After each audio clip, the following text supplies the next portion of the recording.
Hello friends, आज की इस क्लास में हम प्रश्नावली 3.1 के आगे के क्वेश्चन को सॉल्व करेंगे। पिछले वीडियो में हमने क्वेश्चन 5 तक सॉल्व कर लिया है। आज उसके आगे के क्वेश्चन को सॉल्व करते हैं। Question number 6। क्वेश्चन नंबर 6 दिया है कि निम्नलिखित समीकरणों से x, y तथा z के मान ज्ञात कीजिए। और 3 क्वेश्चन दिया है इसमें, और तीनों क्वेश्चन से हमें क्या फाइंड करना है, x, y तथा z। x, y, z, x, y, z, ये तीनों कंडीशन से हमें x, y, z का मान प्राप्त करना है। तो इसे पहले वाले क्वेश्चन को सॉल्व करते हैं। इसे पहले तो हम सॉल्यूशन में इसे पहले लिख देते हैं जो कंडीशन दिया है, जिससे हमें वेरिएबल का मान प्राप्त करना है। तो इस प्रकार को क्वेश्चन को सॉल्व करने का सबसे आसान तरीका यह है कि हम सबसे पहले इन दोनों अवयवों का कोट मैच कराते हैं और देखते हैं कि इन दोनों अवयवों का अगर कोट समान आता है तो इनका वेरिएबल का मान पता करना सबसे आसान होता है। और अगर इनके अवयव असमान आते हैं, अवयव का कोट अगर असमान आ जाता है तो थोड़ा डिफिकल्ट होता है इनके वेरिएबल का मान पता करना। तो हमें क्या करना है, इसके सबसे पहले कोट को हम देखते हैं। पहले वाले अवयव का यह स्पष्ट रूप से दिखाई दे रहा है कि हमें यह 2/2 का कोट है इसका। इसी प्रकार हम दूसरे वाले अवयव को देखते हैं। इसमें भी 2 पंक्ति और 2 स्तंभ है, तो यह भी 2/2 का कोट हो गया इसका। तो दोस्तों, हम जानते हैं कि समान कोट के अवयव होने के कारण दोनों अवयवों का पोजीशन आपस में बराबर होगा। इन दोनों अवयवों का कोट बराबर है, जिससे हमें इनके पोजीशन भी आपस में बराबर होगा। तो हम इस पहले वाले अवयव के a11 पोजीशन दूसरे वाले अवयव के a11 पोजीशन के बराबर लिख सकते हैं। तो हम 4 बराबर y लिख सकते हैं, तो हमने लिख दिया। इसी प्रकार यहाँ पहले वाले अवयव में a12 पोजीशन दूसरे वाले अवयव के a21 पोजीशन के बराबर लिख सकते हैं। तो x बराबर 1 लिख दिया हमने। इसी प्रकार पहले वाले अवयव के a12 पोजीशन दूसरे वाले अवयव के a12 पोजीशन के बराबर दिखा सकते हैं। तो हम 3 बराबर z लिख दिए। तो इससे हमें क्या प्राप्त हो गया, x, y, z का मान प्राप्त हो गया। तो हमने इसका दूसरे क्वेश्चन को लिख लिया है। दूसरे क्वेश्चन में भी क्या करना है, हमें सबसे पहले इसके कोट मैच कराते हैं। अगर कोट इन दोनों का समान आता है तो हमें x, y, z का मान निकालने में आसानी रहेगी। अगर इन दोनों अवयवों का कोट असमान आता है तो इनके वेरिएबल का मान पता करना थोड़ा डिफिकल्ट होता है। तो हमें पहले वाले अवयव का कोटि देखते हैं।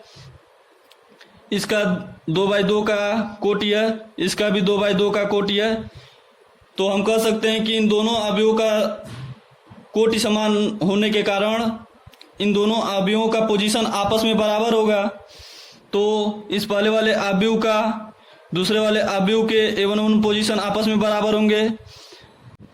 इसी प्रकार इस पहले वाले अवयव के a21 पोजीशन दूसरे वाले अवयव के a21 पोजीशन आपस में बराबर होंगे। तो देखिए हमने लिख दिया है। इससे हम लोगों को 3 इक्वेशन प्राप्त हुआ। पहले वाले इक्वेशन को इक्वेशन 1 मान लेते हैं, दूसरे वाले को इक्वेशन 2 मान लेते हैं और तीसरे वाले इक्वेशन को 3 मान लेते हैं। अब हमें क्या करना है, समीकरण 1 को लेते हैं जिससे x + y बराबर 6 है। हमें क्या करना है, x बराबर इसका मान निकाल लेते हैं। x बराबर 6 - y इधर आएगा तो माइनस में हो जाएगा। या इक्वेशन 4 मान लेते हैं हम। अब x का मान समीकरण 3 में रखने पर समीकरण 3 क्या है, x, y बराबर 8। हमें x का मान क्या प्राप्त हुआ है, 6 - y। तो x के स्थान पे हम 6 - y रख देते हैं और y है, y बराबर 8 हो गया। तो हम इसका मल्टीप्लाई कर देते हैं आपस में, तो जिससे 6 - y स्क्वायर बराबर 8 हो जाएगा। इसे सॉल्व करने पर y बराबर 2 और 4, इससे 2 वैल्यू हमें प्राप्त होगा। द्विघात समीकरण होने के कारण इसका हमें 2 वैल्यू प्राप्त होगा और इन दोनों वैल्यू को समीकरण 4 में रख देते हैं। इन जो वैल्यू हमें y का दो वैल्यू प्राप्त हुआ है, इन दोनों वैल्यू को समीकरण 4 में रख देते हैं एक बारी बारी से।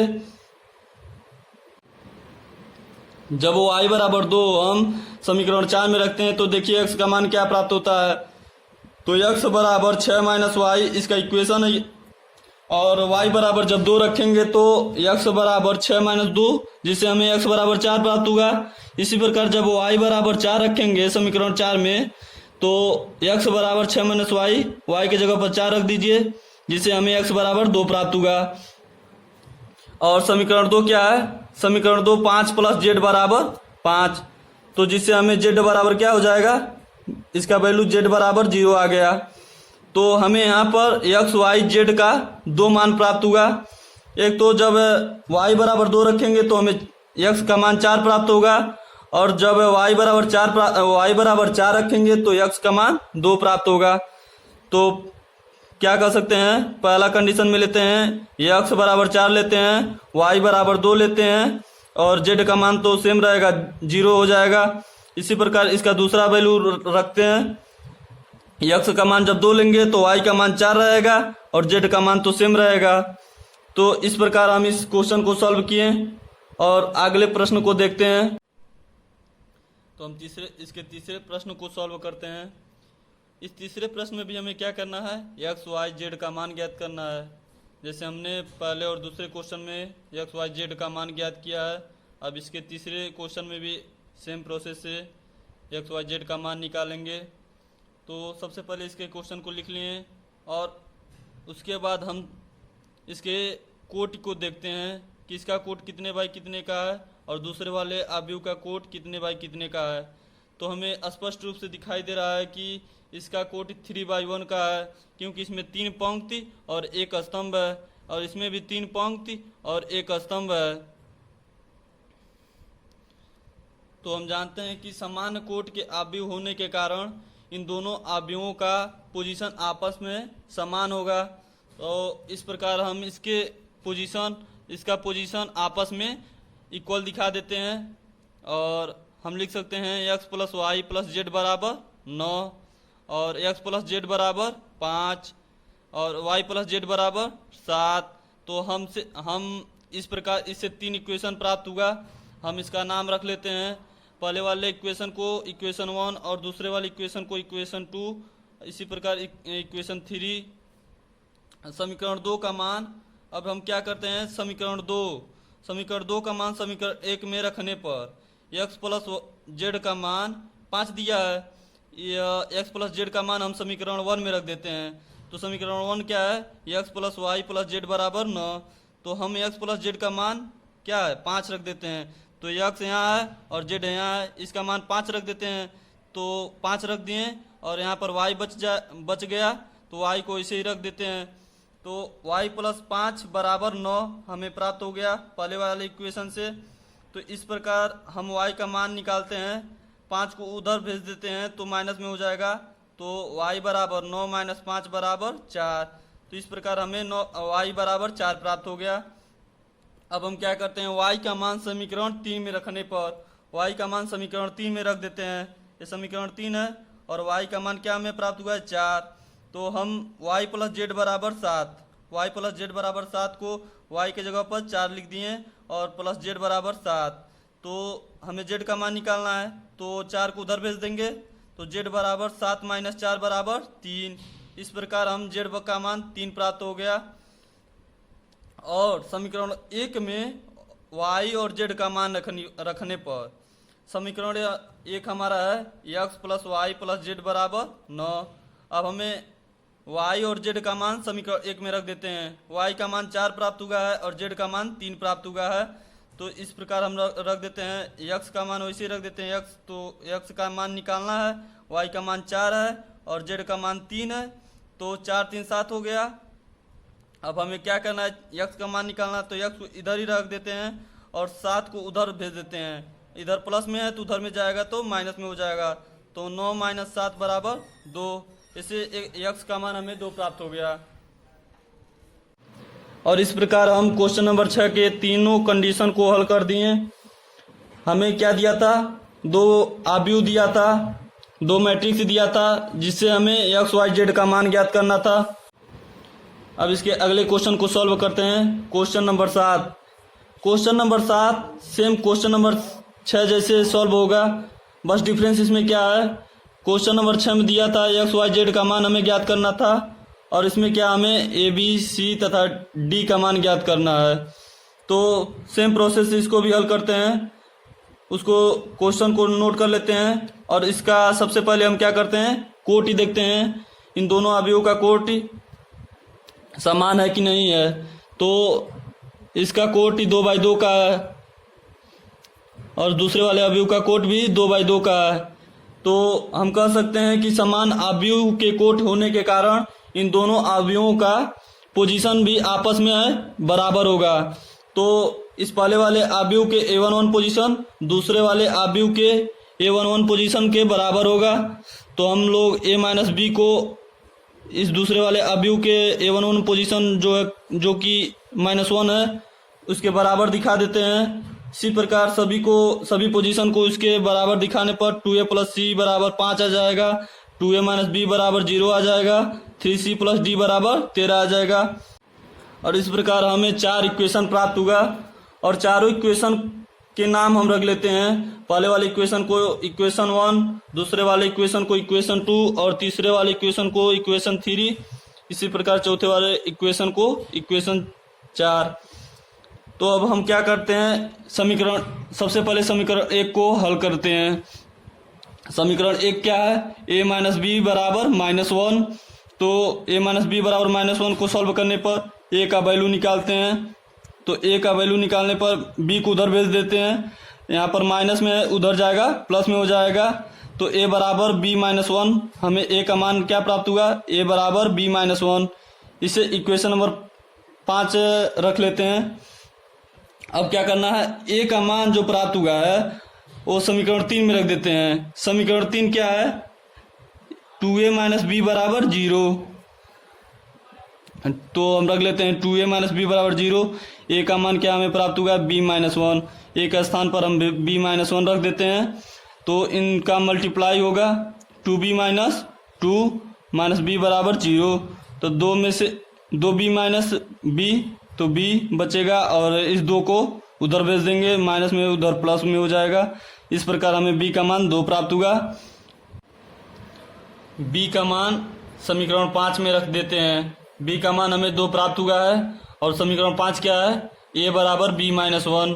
अब B के जगह 2 रख देते हैं जिससे हमें A का मान 1 प्राप्त हुआ और A का मान समीकरण 2 में रख देते हैं। और समीकरण 2 क्या था, 2A + C = 5 और A के जगह पर हम 1 रख देते हैं तो यह 2 हो जाएगा और प्लस C = 5। अब C का मान निकालना है हमें, तो इस 2 को उधर भेज देते हैं जो माइनस में हो जाएगा। तो C = 5 - 2, इसे सॉल्व करने पर 3 आएगा। इस प्रकार C का मान 3 प्राप्त हो गया। अब C का मान 4 में रख देते हैं, समीकरण 4 में। तो समीकरण 4 क्या था, 3C + D = 13। तो C के जगह हम 3 रख देते हैं, तो 3 3 की 9 और 9 उधर जाएगा तो 13 में से 9 जाएगा, 4 बचेगा, जिससे हमें D का मान 4 प्राप्त हो गया। तो इसके अगले क्वेश्चन को सॉल्व करते हैं। Question number 8। क्वेश्चन नंबर 8 में दिया है कि A = कोष्टक में Aij जिसका कोट m × n का है, एक वर्ग अवयव है यदि, और 4 कंडीशन दिया है और पूछ रहा है इसमें कौन सा कंडीशन इसमें सेटिस्फाई होगा। तो इसे सॉल्व करने के लिए हमें वर्ग अवयव का परिभाषा याद होना चाहिए कि वर्ग अवयव कहते किसे हैं। तो दोस्तों, वर्ग अवयव हम उसे कहते हैं जिसका पंक्ति और स्तंभ आपस में बराबर हो, कि मतलब जितना पंक्ति हो, मान लीजिए 3 पंक्ति है तो हमें 3 स्तंभ भी होना जरूरी है। इसे वर्ग अवयव का फार्मूला होता है। यदि इसमें 2 पंक्ति हैं तो इसमें 2 स्तंभ भी होना जरूरी है। यदि इसमें 4 पंक्ति है तो इसमें 4 स्तंभ होना जरूरी है। यह वर्ग अवयव का फार्मूला होता है। तो इस प्रकार हम कह सकते हैं कि जो m का मान है और n का मान है वो आपस में बराबर होना चाहिए। यदि वर्ग अवयव है तो। अब इसके आगे के क्वेश्चन को सॉल्व करते हैं। Question number 9। क्वेश्चन नंबर 9 में दिया है कि x तथा y के प्रदत्त किन मानों के लिए अवयवों के निम्नलिखित युग्म समान है। इसमें दो अवयव दिया है और इसका x और y का मान ज्ञात करना है। अगर x और y का मान इनमें से किसी में मैच किया तो ऑप्शन सही हो जाएगा। ये 4 विकल्प हैं, इसमें से कोई एक विकल्प सही है। तो हम जानते हैं कि सबसे पहले इसका हम कोड चेक करते हैं। इस प्रकार के क्वेश्चन को सॉल्व करने के लिए हमें सबसे पहले कोड इसका जांच करते हैं कि कोड इन दोनों का समान है कि नहीं। तो हम स्पष्ट रूप से दिखाई दे रहा है कि दोनों अवयवों का कोड 2/2 का है। इस प्रकार हम इन दोनों अवयवों के समान कोड होने के कारण इनके पोजीशन भी आपस में बराबर दिखा सकते हैं। तो 3x + 7 = 0 रख सकते हैं, y - 2 = 5 रख सकते हैं और y + 1 = 8 रख सकते हैं। 2 - 3x = 4 रख सकते हैं। तो चलिए रखते हैं और देखते हैं। 3x + 7 = 0। तो x का मान हमें क्या प्राप्त हो गया, -7/3 और y - 2 = 5। y - 2 = 5 रखने पर y का मान 7 प्राप्त हो गया और y + 1 = 8 रखते हैं। y + 1 = 8, जिससे हमें y = 7 प्राप्त हो गया और 2 - 3x = 4 रखते हैं। तो यहाँ पर 2 - 3x = 4 रखने पर x का मान -2/3 प्राप्त हुआ। इस प्रकार अब हम क्या करते हैं, जितना भी मान प्राप्त हुआ है अब देखते हैं कि कौन से विकल्प में यह मान मैच कर रहा है। पहले वाले विकल्प को देखते हैं। x का मान -1/3 और y का मान 7 हमें मिला है। तो देखते हैं कौन से में x का मान -1/3 है। इनमें से किसी में भी x का मान -1/3 हमें नहीं मिला है। तो इस प्रकार यह ऑप्शन गलत होगा। अब दूसरे वाले ऑप्शन को छोड़ दीजिए, अभी तीसरे वाले ऑप्शन को चेक करते हैं। तीसरे वाले ऑप्शन में y का मान 7 दिया है और x का मान -2/3 दिया है। तो x का मान y का मान 7 दिया है तो y का मान 7 प्राप्त हो गया। लेकिन हमें इस वाले से y - 2 वाले से y - 2 = 5 से केवल 7 प्राप्त हुआ है, ना कि x = -2/3 प्राप्त हुआ है। इस प्रकार केवल इसका एक आंसर मिल रहा है, x का मान नहीं मिल रहा है। तो इस प्रकार यह भी विकल्प हमारा गलत होगा। अब लास्ट वाले विकल्प को देखते हैं। इसमें x का मान -1/3 दिया है। तो हम पहले ही चेक कर चुके हैं कि x का मान कहीं -1/3 नहीं है। तो लास्ट वाला ऑप्शन भी गलत हो गया। तो हम कह सकते हैं कि यहाँ पर अगर मिल रहा है y का मान यहाँ पर मिल रहा है, लेकिन हमें x का मान वहाँ पर नहीं मिल रहा है। इस प्रकार हम कह सकते हैं कि इसे निकालना संभव नहीं है। तो हमारा दूसरा वाला ऑप्शन सही हो जाएगा।